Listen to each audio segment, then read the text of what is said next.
آزادی اس کا نام نہیں ہے کہ ایئر ہوسٹس بن کے 300 مسافروں کی 8 گھنٹے خدمت کرے، ہر ہوسناک نظر اس کا طواف کرے، کوئی اس کو کسی نظر سے دیکھے، کوئی کسی نظر سے دیکھے، کبھی کسی سے ٹکرائے، کبھی کسی سے ٹکرائے۔ یہ آزادی ہے، یہ آزادی ہے۔ ہمارا آسٹریلیا سے سفر ہو رہا تھا، سنگاپور 8 گھنٹے کی مسلسل فلائٹ تھی۔ بڑا جمبو جہاز، اور وہ لڑکیاں ادھر بھاگ رہی ادھر بھاگ رہی۔ ایک مجھے وہاں خیال آیا، دوسری دفعہ ہمارا سفر نیو یارک سے تھا، نیو یارک سے ہم چلے اور قاہرہ ہم اترے۔ قاہرہ 11 گھنٹے کا مسلسل جہاز کا سفر، مسلسل 11 گھنٹے ایک ٹانگ پہ کھڑے ہو کے لڑکیاں بھاگ رہی، وہ لڑکے ایئر ہوسٹس بھاگ رہی ہیں، اور اس کے ساتھ 300-350 کا مسافر جہاز ہے۔ ہر نظر ان کو طواف بھی کرتی ہے، بلاتی بھی ہے، پکارتی بھی ہے۔ اور ایک لڑکی گھر بیٹھ کر اپنے خاوند کی خدمت کرتی ہے، اپنے بچوں کو پالتی ہے، اور اس کا خاوند اس کو باہر سے کما کے لا کے دیتا ہے اور اسے گھر میں عزت کے ساتھ رکھتا ہے۔ اس کا نام غلامی رکھا، اس کا نام آزادی رکھا۔ ہوٹل میں وہ چائے سرو کر رہی ہے، یہ آزادی ہے۔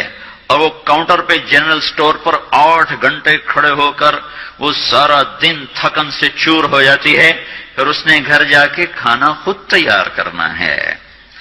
وہ گھر میں اس کا خاوند کوئی نہیں بیٹھا، وہ بوائے فرینڈ ہے، وہ آج اس کے ساتھ ہے، کل کسی اور کے ساتھ ہوگا۔ ایک ڈرامہ رائٹر تھے اشفاق احمد خان رحمت اللہ علیہ، میری ان سے اچھی دوستی تھی۔ تو جب ایک دفعہ ہماری ان سے ملاقات ہوئی، جنید جمشید نے ان دنوں تازہ تازہ گانا چھوڑا تھا، توبہ کی تھی، تو وہ ابرار مجھے ملنے کے لیے، ابرار یہ جو آج کل گانے گاتے وہ مجھے ملنے کے لیے آئے۔ تو ہم ایک گھر میں تھے، تو وہ اشفاق صاحب کہنے لگے کہ میں اس تبلیغ کے کام سے متاثر ہوا انگلینڈ میں، کہ ہم ایک پارک میں بیٹھے تھے، ایک جماعت آئی تبلیغ والوں کی، انہوں نے آ کے مغرب کی اذان دی، نماز شروع کر دی۔ 15-16 لڑکیاں وہاں کھڑی تھی۔ ایک نماز ختم ہوئی تو لڑکیاں آگے بڑھی، تو میں نے اپنی بیوی سے کہا چلو ہم بھی چل کے سنیں یہ کیا کہتے ہیں۔ تو جب وہ پہنچے ہم وہاں، تو وہ لڑکی نماز پڑھانے والے سے کہہ رہی تھی آپ انگلش جانتے ہیں؟ اس نے کہا جانتا ہوں۔ کہا آپ نے کیا کیا ہے؟ کہا ہم نے عبادت کی ہے۔ اس لڑکی نے کہا آج تو اتوار نہیں۔ انہوں نے کہا ہم دن میں 5 دفعہ پڑھتے ہیں، 5 دفعہ۔ مجھے نہیں پتا ان بچیوں میں کتنی ہیں جو 5 دفعہ نماز پڑھتی ہیں، شاید کم ہی ہوں گی۔ اللہ کرے تم سب کو یہ دولت نصیب ہو جائے۔ یاد رکھنا، سجدوں میں سر رکھے بغیر نہ کبھی کسی نے اللہ کو پایا نہ پا سکتا ہے، اور سجدوں میں آنسو بہائے بغیر نہ کبھی کسی نے دل کی دولت کو سمیٹا ہے نہ کوئی سمیٹ سکتا ہے۔ یہ دل کا چین و سکون میرے اللہ کی قسم پیشانی کو زمین پر رگڑنے میں ہے، اور اس پیشانی پر آنسو بہانے میں ہے۔ باتوں سے بات نکل آتی ہے۔ جنید جمشید 1997 میں سب سے پہلے مجھے ملا، مجھ سے کہنے لگا مولوی صاحب ایک پاکستانی جس گلیمر کو خوابوں میں دیکھتا ہے، جس زندگی کا خواب دیکھتا ہے، وہ زندگی مجھے حاصل ہے۔ میرے پاس دولت بھی ہے، عزت بھی ہے، شہرت بھی ہے، چاروں طرف میری زندگی رقص کرتی ہے، لیکن اس کے باوجود میرے اندر اندھیرا ہے، خلا ہے۔ میں اس کے الفاظ بڑے خوبصورت، کہنے لگا میں وہ کشتی ہوں جس کا کوئی ساحل نہیں۔ اللہ اکبر! یہ کیا وجہ ہے؟ مجھ سے کہنا کہ یہ کیا وجہ ہے، ایسا کیوں ہے؟ میری تو ہر خواہش مجھے حاصل ہے۔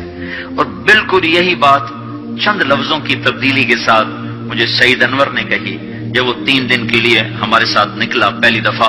مجھ سے کہنے لگا میں یہ سوچا کرتا تھا عزت، دولت اور شہرت یہ میری زندگی کا مقصد ہے، صرف 22 سال میں مجھے سب کچھ مل گیا، عزت بھی، دولت بھی، شہرت بھی، لیکن دل اسی طرح پریشان۔ 100 بار چمن مہکا، 100 بار بہار آئی، دنیا کی وہی رونق، دل کی وہی تنہائی، تو رونق بھی ہے، بہار بھی ہے، پھر دل کیوں اداس ہے، پھر دل کیوں پریشان و غمگین ہے؟ کہ اس سوچ نے مجھے یہ مجبور کر دیا کہ میں نے مقصد کے انتخاب میں غلطی کھائی ہے۔ مقصد کے پانے کے بعد تو آدمی چین میں آتا ہے۔ مجھے اگر عزت، دولت، شہرت میرا مقصد ہے، مجھے مل چکا ہے، پھر مجھے چین کیوں نہیں، پھر مجھے سکون کیوں نہیں؟ تو مجھے پتا چلا کہ نہیں، مقصد زندگی کچھ اور ہے۔ میں نے کہا شکر کرو تمہیں جلدی پتا چل گیا۔ بعضے تو زندگی گزار جاتے ہیں اور انہیں موت تک نہیں ہوش رہتا کہ میں کیوں آیا تھا اور میرا کیا مقصد تھا۔ جو لوٹ آئیں کچھ کہنا نہیں، بس دیکھنا انہیں غور سے، جنہیں منزلوں پہ خبر ہوئی کہ یہ راستہ کوئی اور تھا، چل چل تھک گئے۔ جب آگے پہنچے تو دیکھو غلط جگہ آ گئے۔ واپس مڑنے کا وقت ختم ہو چکا ہے، شام ہو چکی ہے، اندھیرے چھا چکے ہیں، اب واپس مڑنے کا راستہ نہیں ہے۔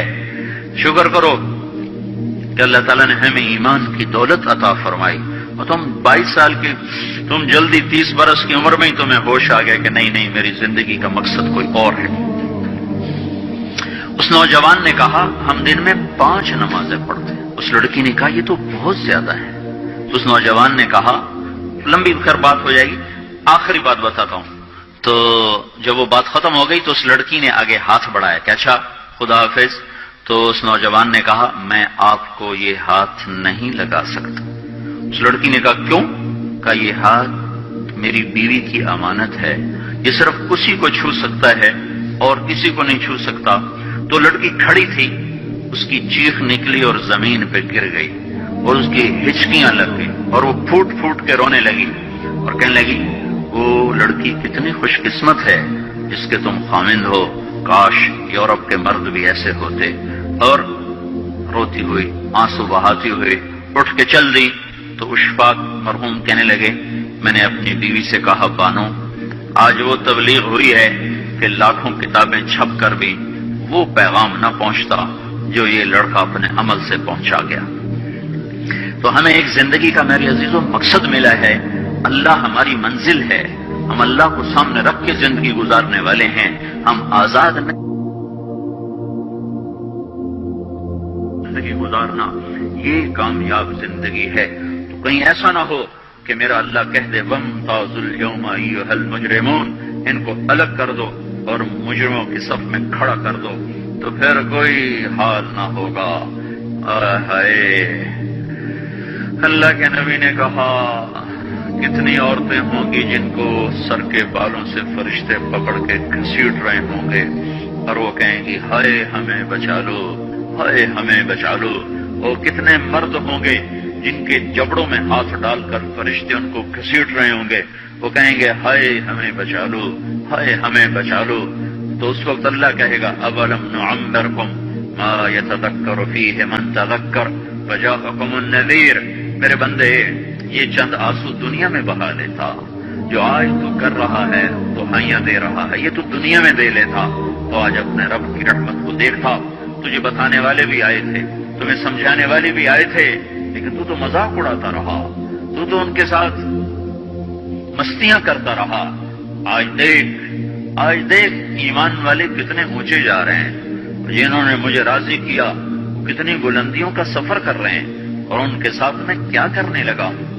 یہ کامیابی اس کو ملے گی جو اپنا سب کچھ اپنے اللہ پر لگا دے گا، وہ اپنا سب کچھ اللہ کے محبوب صلی اللہ تعالی علیہ وسلم کے طریقے پر لگا دے گا۔ یہ کامیابیاں اس کا مقدر ہیں۔ یہ زندگی چند روزہ ہے، اور آج ایک سیلاب ہے میرے عزیزوں مغرب کی تہذیب کا، اس انٹرنیٹ نے اور اس ٹی وی نے اور اس میڈیا نے ہم سے ہمارا سب کچھ چھین لیا ہے، سب کچھ ہمارا چلا گیا ہے، اور سوائے اچھل کود کے، کھیل کود کے اور زندگی کا کوئی منزل نہیں رہی۔ میں آپ سب کے سامنے یہ درخواست کرتا ہوں کہ اپنی زندگی کی منزل طے کرو۔ پہلے یہ سوچو اور سمجھو کہ یہ صبح، یہ شام، یہ دن، یہ رات، یہ جو گزر رہے ہیں مجھے کہاں لے جا رہے ہیں، میرا سفر کدھر کا ہے، میں کہاں جا رہی ہوں، میری آخری منزل کیا ہے۔ اس کے مطابق اپنی زندگی کی ترتیب بناؤ۔ میرے آپ کے نبی نے فرمایا الکیس من دان نفسہ وعمل لما بعد الموت، سمجھدار وہ نہیں جو مشہور ہو جائے جو عزت اور دولت کو اکٹھا کرے، سمجھدار وہ ہے جو اپنی آخرت کا سامان تیار کرے اور اپنی موت کی تیاری کرے۔ اس پر جو جم جائے گا وہ دنیا اور آخرت میں کامیاب ہے، جو اس سے ہٹ جائے گا وہ ہلاک و برباد ہے۔